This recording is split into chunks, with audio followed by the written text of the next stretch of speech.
kita berdoa dan belum nampak tanda-tanda dikabulkan, jangan arahkan kepada Allah. Jangan tuhmah Allah, tuhmahlah. Arahkan kepada diri kita sendiri, kenapa doa kita tidak dikabulkan oleh Allah Subhanahu wa taala. Di antaranya sebabnya adalah karena jahatnya adab kita kepada Allah dalam berdoa itu. Lalu bagaimana yang disebut adab yang jahat terhadap Allah dalam berdoa itu? Kalau begitu, ya, apa contoh-contohnya? Contoh jahatnya adab berdoa kepada Allah Subhanahu wa taala. Yang pertama adalah, ini contoh tak elok, contoh tidak beradab dalam berdoa kepada Allah, kasti'jalil ijabah. Itu yang pertama itu. Apa dia? Seperti hendak lekas kabul, supaya doa tu copek dikabulkan. Itu tak elok.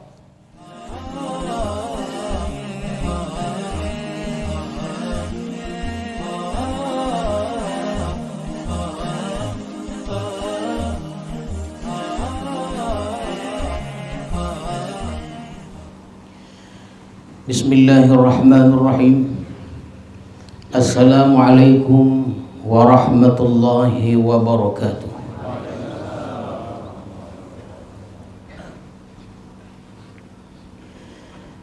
Alhamdulillahil qaribil mujib, yujibu man da'ahu wa yusib, idza kana lillahi yastajib. Ashhadu an la ilaha illallah wahdahu la syarika lahul karimur raqib, wa ashhadu anna sayyidana Muhammadan abduhu wa rasuluhu wa safiyyuhul habib.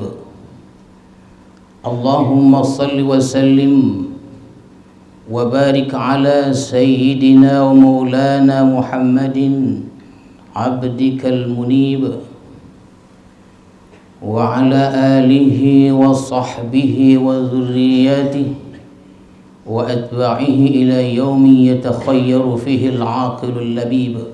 Amma ba'du. Tuan-tuan para khalifah, para salikin, hadirin hadirat serta para tetamu sekalian, marilah kita bersyukur kepada Allah Subhanahu wa taala yang telah melimpahkan rahmat dan hidayahnya kepada kita semua, sehingga pada malam yang berbahagia ini kita masih dapat bertemu, berkumpul di madrasah ini untuk meneruskan kajian kitab hikam kita. Mudah-mudahan Allah berikan ridha dan rahmatnya kepada kita semua. Salawat dan salam kita ucapkan dan kita sampaikan kepada Rasulullah sallallahu alaihi wasallam beserta keluarga, para sahabat dan para pengikut-pengikut beliau. Mudah-mudahan kita mendapat syafaat Rasulullah di hari kemudian nanti. Amin ya rabbal alamin.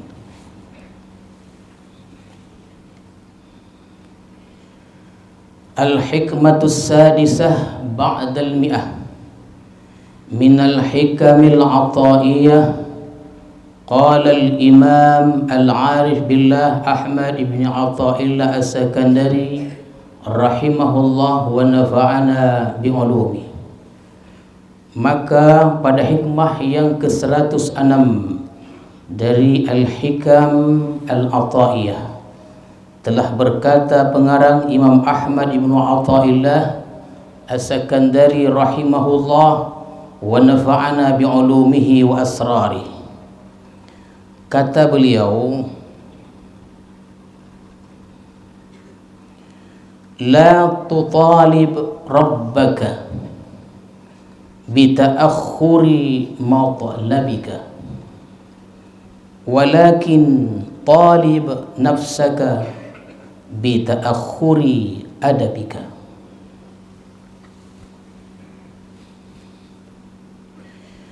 Jangan engkau menuntut akan Tuhan engkau,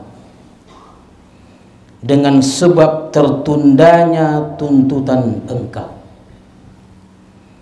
tetapi tuntutlah diri engkau dengan sebab tertundanya adab engkau. Walakin talib nafsaka bita'akhuri adabika.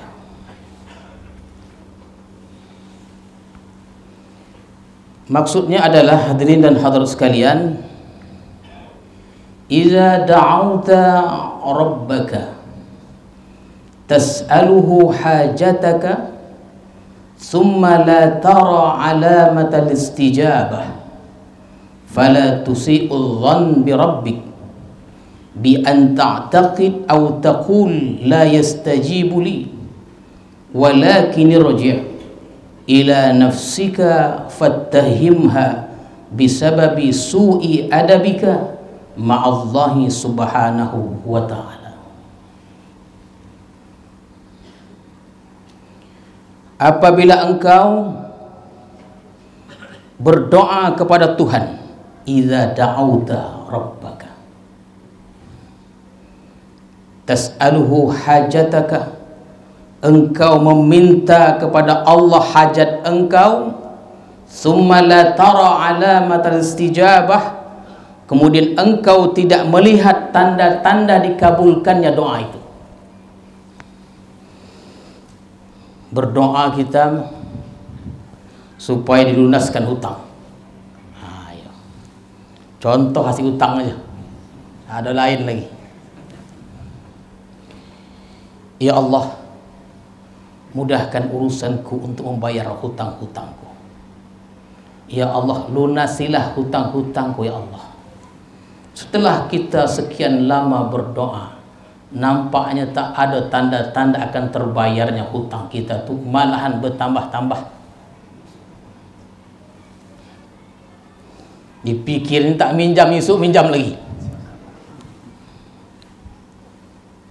Kita meminta kepada Allah, ya Allah sembuhkanlah penyakitku ini. Tetapi setelah berbulan-bulan meminta, nampaknya tak ada. Fala tara alamatal istijabah, tak ada nampak tanda-tanda sembuh, malahan sebaliknya bertambah penyakit tadi.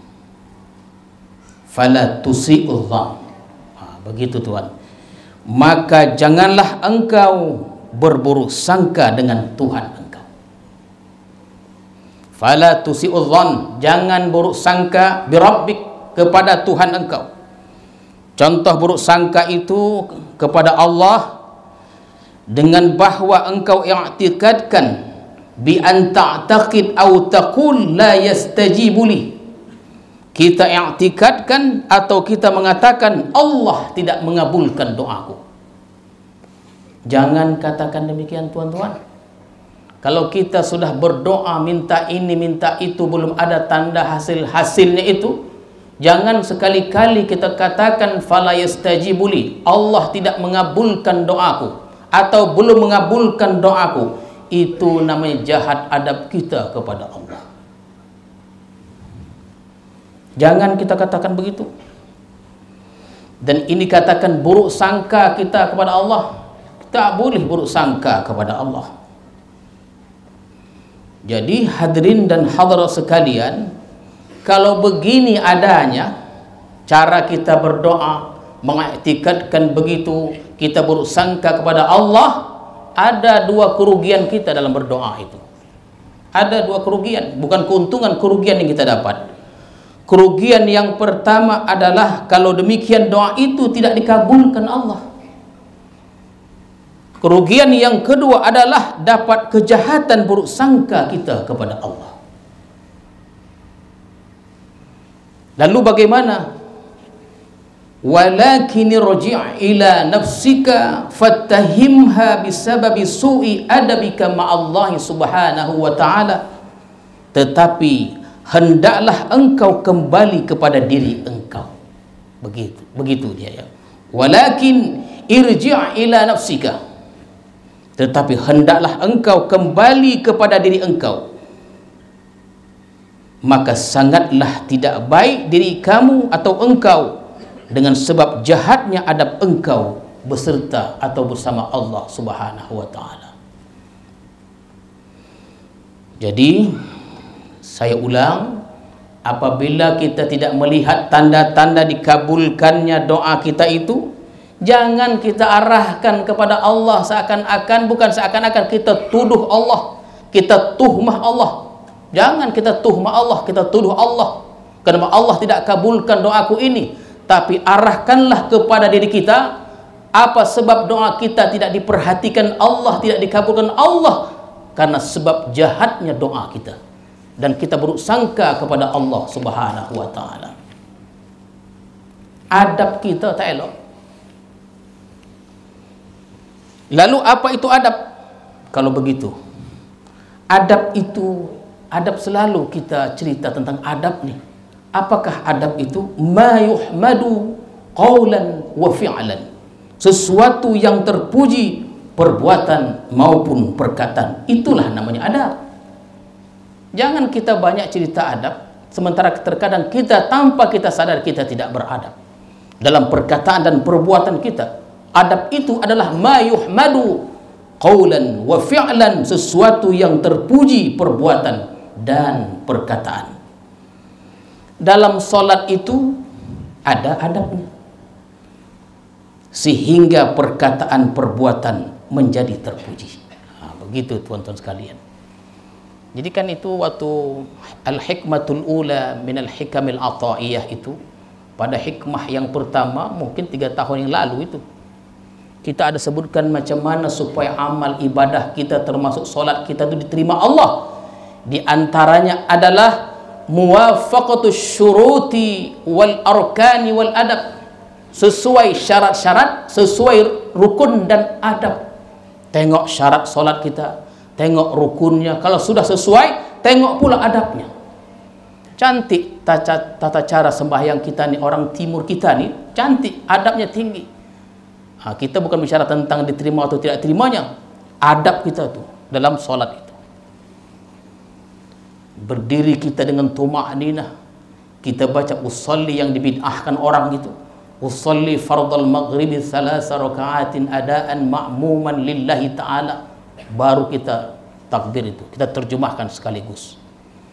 Itu beradab tinggi, tak boleh bergerak. Hai, kemudian ninjau lagi dalam salat itu dia. Ya, kalau tuan-tuan pernah pergi umrah, pernah pergi haji, banyak kita menceritakan sana banyak aliran. Kalau saya memang diceritakan pada saya, ada orang Arab tuh katanya, orang Arab dah, bukan kita nak mendiskreditkan orang Arab, tidak semuanya begitu, mungkin kita pun begitu. Dia bawa HP, masukin kantungnya, lupa dia off-kannya, lupa dia matikannya, berbunyilah HP tadi, sedang sembahyang, berbunyi HP, solat katanya, masuk lagi, tenang dia. Kita yang tak terbiasa begitu, risih kita,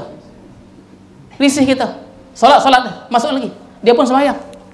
Kita nak menggaul aja tak berani. Kenapa? Muallimah kita mengajarkan begitu sembahyangnya, muwafaqatus syuruti wal arkani wal adabi, sesuai syarat, sesuai rukun dan adab dalam sembahyang itu. Itulah adab dia. Jadi dalam sembahyang itu, dalam salat ada adabnya, sehingga perkataan perbuatan kita menjadi terpuji, tuan-tuan sekalian.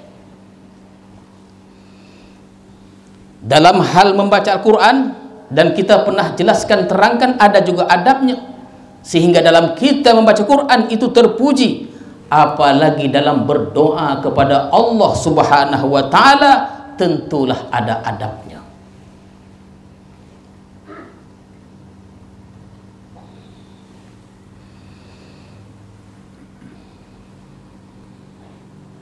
Jadi hadirin dan hadirat sekalian, kita berdoa dan belum nampak tanda-tanda dikabulkan, jangan arahkan kepada Allah, jangan tuhmah Allah, tuhmahlah, arahkan kepada diri kita sendiri. Kenapa doa kita tidak dikabulkan oleh Allah Subhanahu wa taala? Di antaranya sebabnya adalah karena jahatnya adab kita kepada Allah dalam berdoa itu.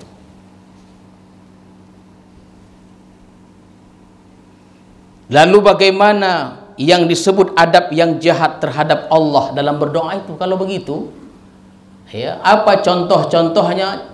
Contoh jahatnya adab berdoa kepada Allah Subhanahu wa taala. Yang pertama adalah, ini contoh tak elok, contoh tidak beradab dalam berdoa kepada Allah, kasti'jalil ijabah. Itu yang pertama itu. Apa dia? Seperti hendak lekas kabul. Supaya doa tu copek dikabulkan, itu tak elok.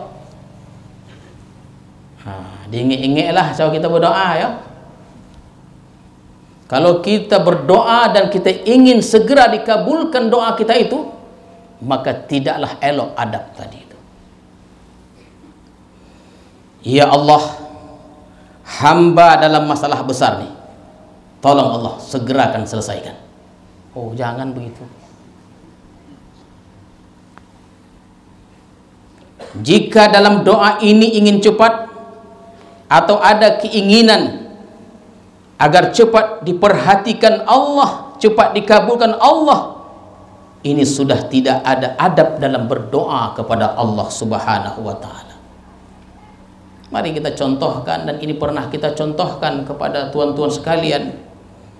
Dalam surah Maryam itu ada disebutkan zikru rahmati rabbika abdahu Zakaria. Suatu peringatan, sebutan rahmat Tuhanmu kepada hambanya bernama Zakaria. Kenapa dia? Kata Allah, idnada rabbahu nidaan khafiyya, yaitu tatkala dia berdoa dengan lemah lembut di waktu malam. Berdoa Nabi Zakaria. Apa katanya sebelum meminta? Ada muqaddimahnya tuh. Tak nak capek-capek dah. Jika kita ada hutang, ya Allah aku ada hutang, tolong bayar segera.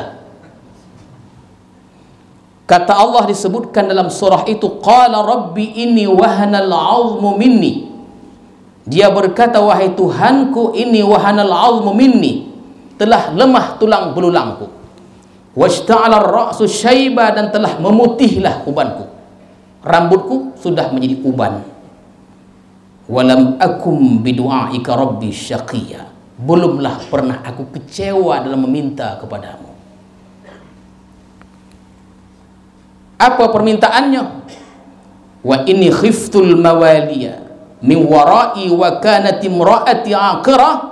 Permintaannya adalah fahabli min ladunka waliya, anugerahi, berikan kepadaku seorang putra. Itu disebutkan ini wahanal azmu, telah lemahlah tulang belulangku. Nabi Zakaria ini berdoa dikala tulangnya kuat, sekarang sudah lemah. Waktu berdoa rambutnya masih hitam, sekarang sudah putih. Jadi berapa lama Allah anugerahi dia atau Nabi Zakaria anak bernama Yahya setelah 40 tahun lamanya. Itu Nabi. Kita kadang sembahyang, kadang tidak. Hendak copek doa. Jahat adab kita kepada Allah.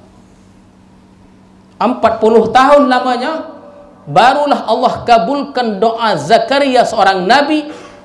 Inna nubashiruka bi ghulamin ismuhu Yahya. Kami berikan kabar gembira kepadamu, seorang anak bernama Yahya. 40 tahun. Bukan setahun 2 tahun. Kita kalau tak dikabulkan mengajuk. Itu mengajuknya pada Allah. Mestinya tuan-tuan sekalian, dalam kita berdoa bukan minta disegerakan doa itu. Lalu macam mana? Taslimu waqtil ijabah ilallah. Apa dia? Menyerahkan waktu kabulnya doa itu kepada Allah. Karena Allah Maha tahu kapan waktu yang paling terbaik untuk dikabulkannya doa itu. Bukan ikut selera kita, bukan. Allah Maha tahu. Allah yang menciptakan kita. Allah Maha tahu hukum-hukum apa yang berlaku bagi kita. Dan Allah Maha tahu bila doa yang kita minta dikabulkan oleh Allah. Allah yang Maha tahu itu, bukan kita. Ya Allah, lunaskan hutangku. Wah, ya hutang lagi nih ya.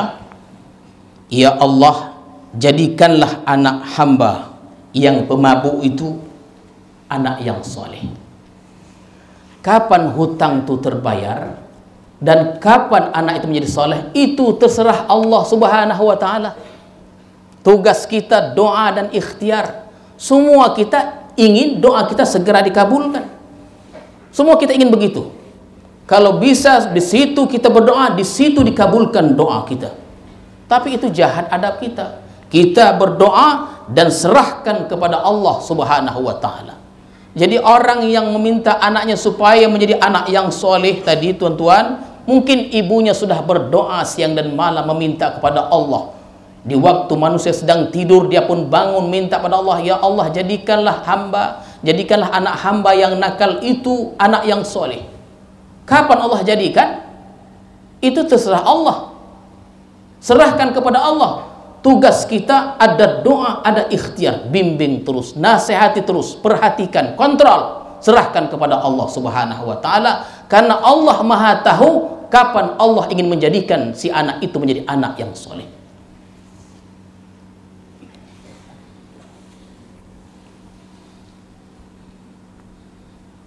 Jadi tuan-tuan serta hadirin hadirat sekalian, Allah itu kan zat yang maha tinggi. Allah adalah atasan di segala yang atas. Allah itu paling atas, ya, tak ada lagi lah. Bukan kita mengetikakan Allah itu bertempat, tidak. Allah itu maha tinggi, ataslah dia segalanya. Macam kalau kita analogikan, kalau kita kiaskan, kita meminjam duit kepada bos kita, ketua kita.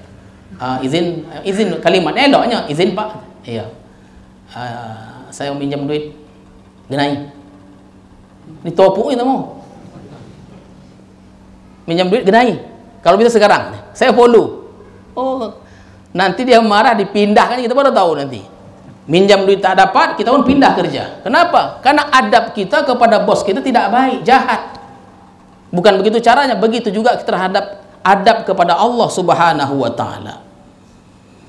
Maka berfirman Allah, wa idza sa'alaka ibadi anni fa inni qarib ujibu da'watad da'i idza da'an.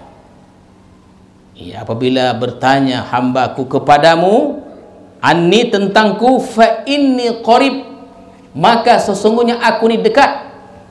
Ujibu da'watad da', aku mengabulkan permohonan permintaan orang yang berdoa idza da'an, ketika mereka meminta kepadaku. Allah sudah katakan, kalau kita meminta kepada Allah, Allah sendiri katakan, ujibu da'watad da'i, aku kabulkan. Tapi Allah tidak memastikan kapan doa itu dikabulkan dan bagaimana Allah mengabulkan, itu urusan Allah. Urusan kita berdoa. Dan Allah sudah jamin bahwa doa itu akan dikabulkan. Dan Allah tidak menjamin kapan dikabulkan dan macam mana, bagaimana Allah mengabulkannya. Kalau dikabulkan, Allah akan kabul. Bila, itu serahkan pada Allah. Itu yang pertama, tuan-tuan serta hadirin hadirat sekalian. Contoh yang kedua, orang yang tidak beradab dalam berdoa ini adalah i'tiqadu annahu la yastajib. Mengiktikadkan dalam hati bahwa Allah tidak mengabulkan doanya. Tak boleh begitu. Tak boleh kita i'tikad kita dalam hati ini bahwa yang kita minta itu tidak dikabulkan oleh Allah Subhanahu wa ta'ala. Mesti kita bangun baik sangka itu. Setiap kali kita meminta dan kita nampaknya belum dikabulkan doa kita, maka bangunlah baik sangka itu kepada Allah. Macam mana caranya? Doaku dikabulkan Allah. Hanya waktunya Allah yang menentukan kapan dikabulkannya. Begitu tuan-tuan sekalian.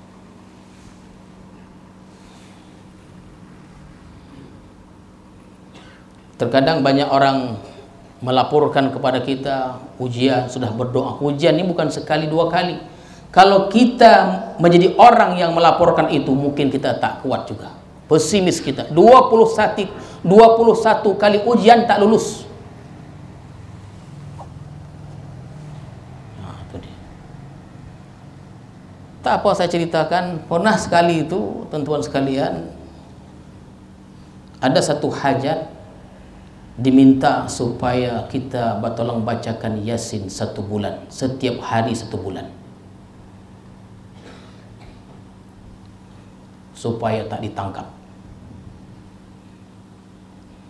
Belum selesai Yasin ditangkap dah.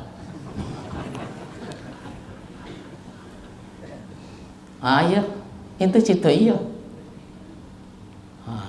Sebulan bukan main, bukan seminggu baca Yasin, sebulan. Ya, yang baca Yasin dah berhiya dah. Mungkin ada yang tertidur, mungkinlah itu lotih pula. 1 bulan. Dalam doa itu, dalam hajat itu supaya dia terlepas dari hukuman, eloklah tidak ditangkap. Ditangkap, tuan-tuan. Kadang-kadang kita adalah orang tu ada juga rasa malu hati tu. Iko betul orang baca Yasin tidak. Sampai begitu pikiran kita. Iko betul tidak baca Yasin kau. Betul lah. Cuma yang menentukannya ditangkap tidak ditangkapnya bukan kita. Mesti ada hikmah di sebalik ditangkapnya itu. Pasti. Allah Maha tahu. Dan banyak cerita tentang itu. Malu menonggai ya. Itu cuma lah. Sudah alhamdulillah Tuhan ya, jadi kami sudahkan, tapi akhirnya tangkap Tuhan nih. Iya. Oh iyalah. Tapi kita jelaskan. Kita tidak boleh diam, kita jelaskan. Kita tidak salahkan siapa-siapa, tetap baik sangka kepada Allah. Kita doakan dimudahkan urusannya. Allah Maha tahu dari kita. Terkadang hal-hal yang tidak kita sukai, hal-hal yang buat kita kecewa, hal-hal yang buat kita sedih, itulah pemberian yang terbaik Allah berikan kepada kita. Ya, semalam kita kan sudah cerita Nabi Yusuf didongki, ya kan, dikhianati, dizalimi oleh saudara-saudaranya. Karena benci dan dengki itulah Nabi Yusuf menjadi raja.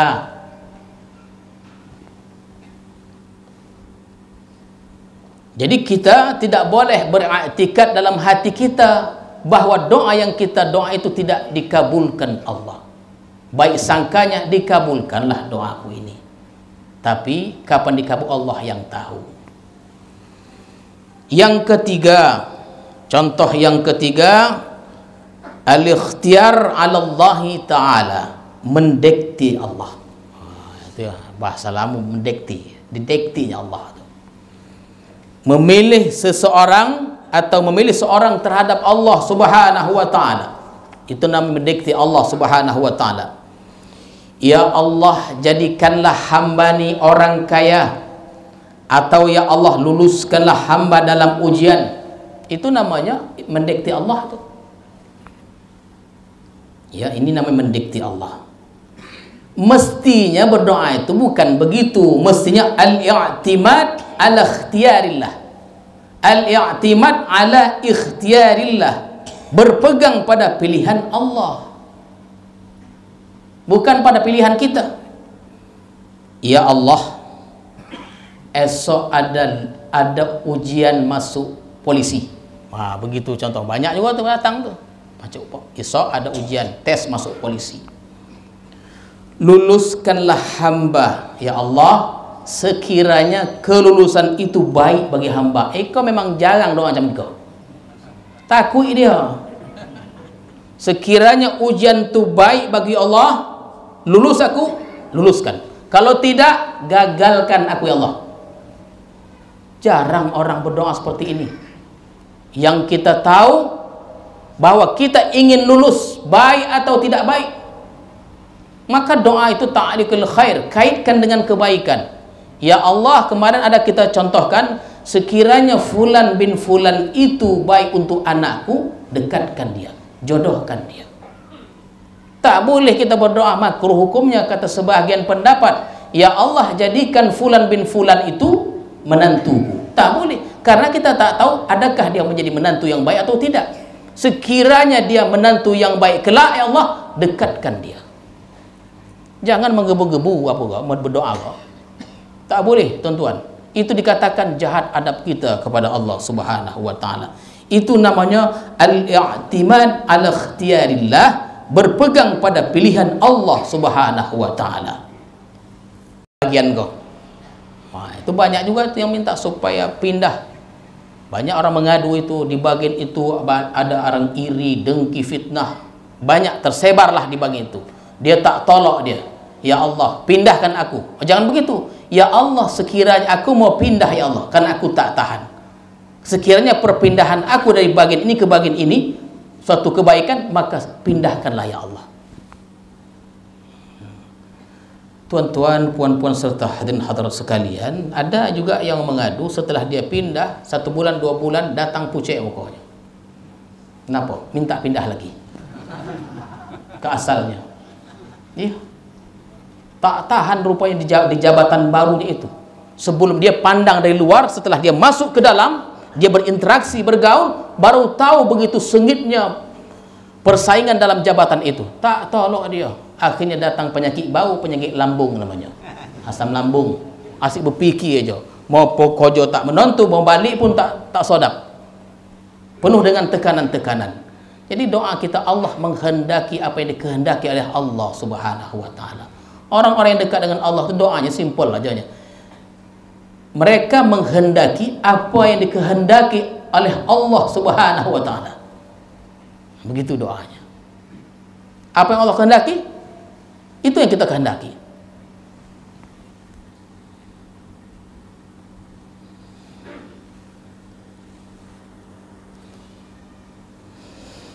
Yang keempat, ad-du'a'u lil istijabah. Ini doa yang tak elok juga nih. Ya. Kita latih diri kita nih, tuan-tuan sekalian. Ad-du'a'u lil istijabah artinya berdoa itu untuk supaya dikabulkan. Jangan begitu. Ya. Mungkin kita selama begitu. Kalau kita berdoa supaya doa itu dikabulkan. Tujuan kita berdoa ini sebenarnya bukan supaya doa itu dikabulkan, Tuan. Bukan itu dia. Ini dikatakan tidak beradab kepada Allah.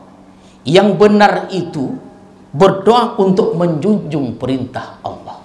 Itulah yang betul. Kalau kita berdoa untuk menjunjung tinggi perintah Allah, atau berdoa mengikut sunnah Rasulullah sallallahu alaihi wasallam, masalah dikabulkan tidak dikabulkan doa itu bukan urusannya. Urusan kita berdoa itu adalah menjunjung tinggi perintah Allah. Jadi ad-du'a istijabah, bukan itu dia. Berdoa itu untuk menjunjung tinggi perintah Allah. Dibolok pelan-pelan doa itu. Ya, dibolok pelan-pelan doa itu. Jadi kita berdoa itu menjunjung tinggi perintah Allah Subhanahu wa taala. Kenapa tuan-tuan sekalian? Karena kita sampaikan bahwa hidup kita ini sudah seperti rel kereta api, dan kereta api seperti seakan-akan kita tidak ada ikhtiar lagi. Tak ada ikhtiar. Kereta api itu akan berjalan mengikuti rel kereta api, tak akan kemana-mana. Seakan-akan dalam hidup ini tidak ada ikhtiar, tapi tidaklah begitu. Kita ini dalam hidup ada doa, ada ikhtiar. Artinya berdoa tidak berdoa kita, meminta tidak minta, Allah sudah tahu. Kalaupun kita berdoa, kabul doa kita bukan karena doa kita, karena takdir sudah mendahului doa yang kita minta itu. Jadi kalau orang datang kepada kita, Tuan tolong doakan, kita doakan dengan segelas air, diminumkan kepada orang sakit, sembuh dia, itu bukan karena doa kita. Karena jauh sebelum kita berdoa, Allah sudah takdirkan waktu itu yang sakit botak. Jadi jangan kita anggar dalam bahasa Islam. Anggar tuh dia sombong. Alhamdulillah Tuan, air yang Tuan doa semalam tuh dan sudah saya kasih minum dia langsung botak. Senyum. Jangan biasa tuh nih. Biasa pula tuh. Jangan begitu. Ujub itu namanya.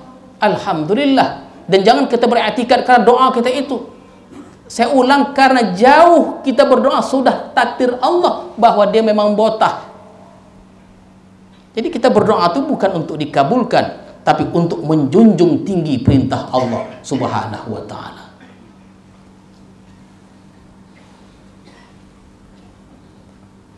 Itu ada Tuan tuh, doanya dikabulkan aja. Itulah Allah sayang pada dia. Memang itu sudah takdir semuanya, Allah sudah tetapkan dia. Begitu. Dan kita sudah panjang lebar bicara tentang takdir Allah, suratan takdir Allah yang berlaku pada setiap insan itu. Jadi doa itu untuk menjunjung tinggi perintah Allah. Dilatih dia gitu dia. Supaya Allah tambah sayang pada kita. Yang kelima, contoh doa yang dipandang tidak beradab kepada Allah, ad-du'a'u li'a'lamillahi ta'ala. Berdoa untuk memberitahu kepada Allah. Seperti Allah tak tahu aja. Diberitahunya Allah itu tentang keadaan-keadaannya itu. Kalau tujuan doa itu memberitahu Allah Subhanahu wa taala, memberitahu Allah, ini buruk sangka menganggap Tuhan tidak tahu hal keadaan seorang hamba itu. Mestinya, tuan-tuan sekalian, mestinya itu al-iktifa bi'ilmillah, merasa cukup dengan pengetahuan Allah Subhanahu wa taala tentang keadaan kita. Makanya dalam Habib pernah menyebutkan bahwa kita ni berdoa atau tidak berdoa Allah Maha tahu tu. Datang kita ke nosah, diam je kita, tak kita minta, ada kita pandang aja muka itu, diam je, Allah sudah tahu tu. Maha tahu Allah apa sebenarnya hajat kita tu. Hajat tu disampaikan atau tidak disampaikan, Allah Maha tahu. Tapi ketika kita sampaikan hajat tu, kita berdoa, nampaklah lemah kita. Dan ketika kita menampakkan kelemahan kita, disitulah letak sayangnya Allah kepada kita. Allah paling suka melihat pengakuan hamba yang lemah. Itu Rasulullah ketika berdoa ketika sebelum perang Badar, mengakui kelemahan dan kelemahan diri Rasulullah, dikabulkan Allah Subhanahu wa taala. Jadi al-iktifa bi'ilmillah, merasa cukup dengan pengetahuan Allah Subhanahu wa taala. Jadi doa itu liizharil faqah, menunjukkan kefakiran. Menunjukkan kefakiran, kelemahan kita, kehinaan kita kepada Allah Subhanahu wa taala. Jadi tuan-tuan sekalian, kalau kita menunjukkan kelemahan kita, kefakiran kita, kehinaan kita di hadapan Allah, Allah paling suka hal yang demikian. Makanya di waktu tidak cukup itu, tuan-tuan, di waktu cukup dan di waktu tidak cukup, waktu yang paling elok kata pengarang hikam ni, di waktu kita tak cukup. Itu yang paling elok. Sehat dan sakit, kata mereka, kata al-imam, yang elok itu di waktu kita sakit. Kita miskin, kita kaya, yang elok itu di waktu kita miskin. Kenapa? Di waktu kita seperti ini, kita miskin, kita hina, kita sakit, disinilah kita lebih berhati-hati dan kita beradab kepada Allah. Dan kalaupun kita berdoa, lebih serius dia, karena kita miskin.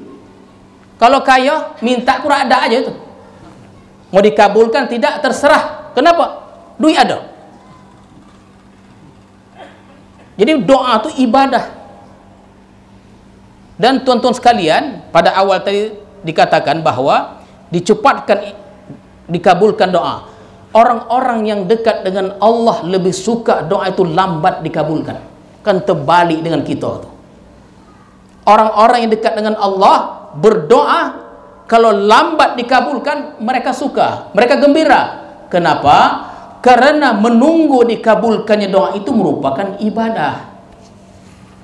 Jadi ibu-ibu sekalian yang berada di belakang, ketika ibu-ibu berdoa meminta sesuatu, nampaknya belum dikabulkan, belum ada hasilnya, setahun, 2 tahun, 3 tahun, 5 tahun, belum nampak, dan ibu menunggu, ketika menggoreng, memasak, memandikan anak, berpahala. Kenapa? Menunggu dikabulkannya doa itu. Cubalah begitu. Goma dilambekkan dikabulkannya doa itu. 5 sajalah. Tak sampai. Dia ada 10 adab-adabnya yang dapat kita sebutkan 5 saja pada malam hari ini. Tapi secara ringkas, ad-du'a lil ikhtibar, berdoa untuk menguji, itu tak boleh. Menguji doa tak boleh. Mesti jazam dia. Jazam itu memang mantap berdoa itu. ad-du'a bisyarri ala ghairi mustahiqah, atau mendoakan jahat terhadap orang yang tidak berhak jahat. Ya kan, ada persaingan nanti dalam perniagaan perdagangan, nampaknya ada sebuah laku aja, doa pada Allah subuhai, ya Allah rugikanlah dia. Tak tahan dia. Kodai berdua, wang sik datang kodai dia, mulai buruk sangkalah tahap apa dipasangnya. Mulai dukun bertindak. Ya. Yang keenam tadi ad-du'a bima la ya'lam khairah, berdoa dengan sesuatu baik tidaknya sesuatu itu. Yang ketujuh ad-du'a al-ikhtibar, untuk menguji ini betul tak doa ni, diuji-uji tak betul begitu dia. Yang ke-8 ad-du'a bisyarri ala ghairi mustahiqah, mendoakan jahat terhadap orang yang tidak berhak jahat. Tadi itulah dalam perdagangan itu banyak, setiap hari saya mendengar itu aduan-aduan itu. Ya, tapi saya jelaskan, saya tidak mau bicara tentang hal-hal yang aneh itu. Ibu datang kemari, bapak datang kemari, bagaimana usaha itu maju, itu saja berdoa kepada Allah. Hal-hal yang bapak lihat, yang bapak tengok, itu jangan dibicarakan di sini. Banyak dia mengadu dia, yang nasi itulah hitam, yang tak masak, yang berbau macam-macam lah, dan itu terjadi. Dan saya kurang suka mendengar hal-hal demikian, tuan-tuan sekalian. Tujuannya adalah dimajukan usaha itu saja ya. Jangan pergi ke mana-mana dibalehnya pula, tumpul kawan itu buatnya. 9 al-istighal bid-du'a 'anil fardhi, sibuk berdoa yang fardu tinggalkan. Tak boleh juga. Ya. Macam mana itu dia? Ya, kalau berhutang kita, hutang lagi ni, jangan dulu berwakaf bersedekah. Kalau sudah jatuh tempo itu, jangan dulu. Kalau ada kita hutang tuan-tuan, itu lunasi hutang tu baru bersedekah.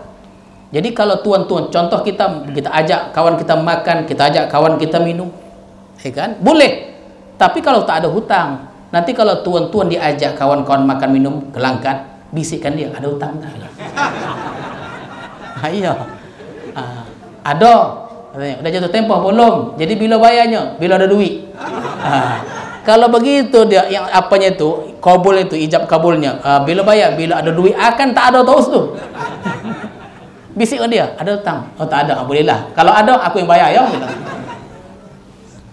Yang ke-10 terakhir, alla yas'alal mumtani adatan illa ayyakuna waliyan lillah, termasuk yang tidak beradab bahwa dia tidak minta sesuatu yang tidak mungkin terjadi pada adatnya kecuali wali Allah Subhanahu wa taala. Jadi kita kalau meminta jangan ganjil-ganjil.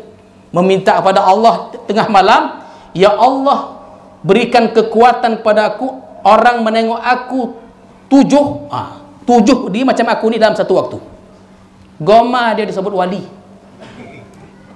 Memang ada itu, kita menengok dia. Satu waktu tu ditengoknya si fulan tu sembahyang Jumaat di Bukit Tua. Orang yang di Batang Sarangan menengok dia juga sembahyang Jumaat di Batang Sarangan. Wali tuan kau. Begitulah katanya.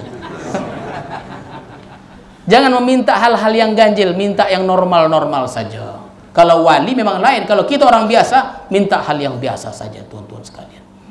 Itulah di antara adab-adab kita ya yang dilarang kita dalam berdoa kepada Allah Subhanahu wa taala. Ya, kita tetap berdoa semoga Allah mudahkan dan Allah kabulkan doa kita. Bila Allah kabulkan, serahkan kepada Allah Subhanahu wa taala. A'udzu billahi minasyaitonir rajim. Bismillahirrahmanirrahim. Allahumma zidna ilman warzuqna fahma wal hikmah bis salihin. Allahumma ij'al jam'ana hadza jam'an marhuma wa tafarruqana min ba'di tafarruqan ma'suma. Wa sallallahu ala sayyidina Muhammadin wa ala alihi wa sahbihi ajma'in. Walhamdulillahi rabbil alamin. Assalamualaikum warahmatullahi wabarakatuh.